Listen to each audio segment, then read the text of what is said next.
Hey, it's Dustin with another episode of Real Talk. Today, we're going to do story time with Dustin, which maybe is what every Real Talk is. Let's just redo that. Hey, it's Dustin with another Real Talk episode. Today, we're going to tell a story from long ago in a market so very far away. Has to do with some clumsiness, some ingenuity, and really moving quickly to ensure that everything goes well. So hopefully there's some intrigue there, right? As a real estate agent, we go into a lot of houses. And to get into a lot of houses, or to get into most houses, there's a lockbox. We use our phone, we ding the lockbox, it opens up, out comes a key. In fact, most of them look something kind of like this. I'll just leave it here for frame of reference so you can know. So there's a key inside there. Open up the door, you go in, you show the house.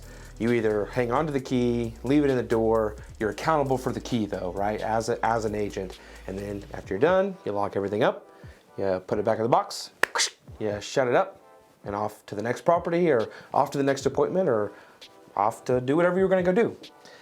So this was a night in 2019. It was a winter night. So it could have been around 5:30, but it felt like 9:30, 10 because it was so dark out. It was a little chilly, and we were looking at a property.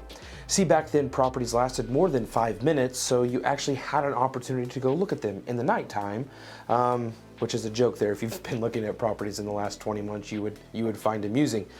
But we went and looked at this property. It was a vacant home, so we had free reign, we turned on lights, we were just taking our time. It was a family and their first home purchase, and so we were really methodical about what that home was gonna look like. Upon the end of the showing, I had the key, I was locking up, and as I pulled the key out of the door, I dropped it. Well, it's not a big deal. I've done this before. You just bend down, you pick up the key. Except this time, there was a deck. And this time, the key fell through the slots of the wood. And this time, the deck was about 6 inches off the ground. So I'm scurrying along and trying to see if I can find it. I get my flashlight on my phone, and I'm looking down there to see if I can see the key, or if we can get a finger in there, or do something to try and get this key to put it back in the lockbox to then move on to the next property. Well, thankfully for the property, there were no more showings that evening, and I called up the listing agent. Hey, you're not gonna believe this. I dropped the key. It's under the boards. Do you have another copy? Actually, no, we don't. Great, what about the sellers? Actually, they're not here.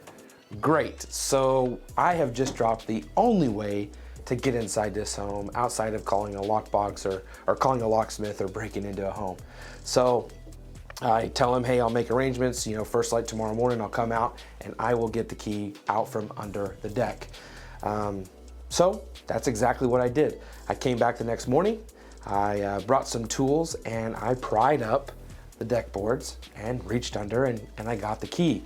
No harm, no foul, right? So I was able to then get the key, get it back in the box, and we went off without a hitch.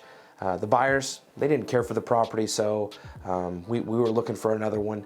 And it just allowed for other showings to take place. I was there first thing in the morning, again, to make sure that that wasn't going to be an issue. But it reminds you of these silly little things that happen, and thinking about going to a home, and you fiddle with your fingers of trying to get something, or you've got papers, or you've got your phone, and we're the upright, we're the professional, we understand and know all, and then we do something like drop the key down on the ground and can't get to it, and then, oh no, what do we do next? And it creates for quite the fun, and that's part of the reason why I love doing this and why I love being a part of this industry, because there's never really a set standard day of what things look like. Of course, self-inflicting the fun this time, but there are a lot of times when you get to just enjoy and see and be a part of. And you really have to be able to think on your feet and be innovative.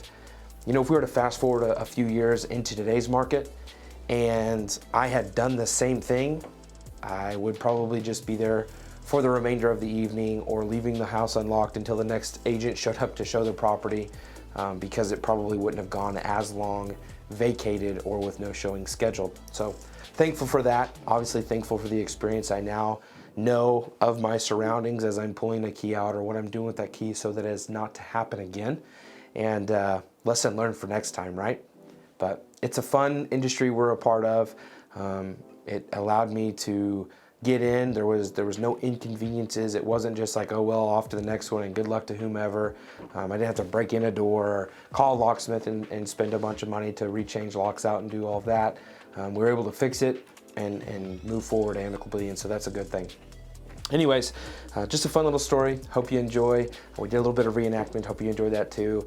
You know, it's a fun industry to be a part of, right? And so if you have been or ever thought of, I would implore you to reach out and ask questions. I would love to be of service in that manner as well. You know, I do help buyers and sellers sell real estate and purchase real estate, but I also help agents or people who may want to become agents. And so, you know, if it's something you've ever thought of, reach out to me. Hope you're doing well and hope to catch you on the next one.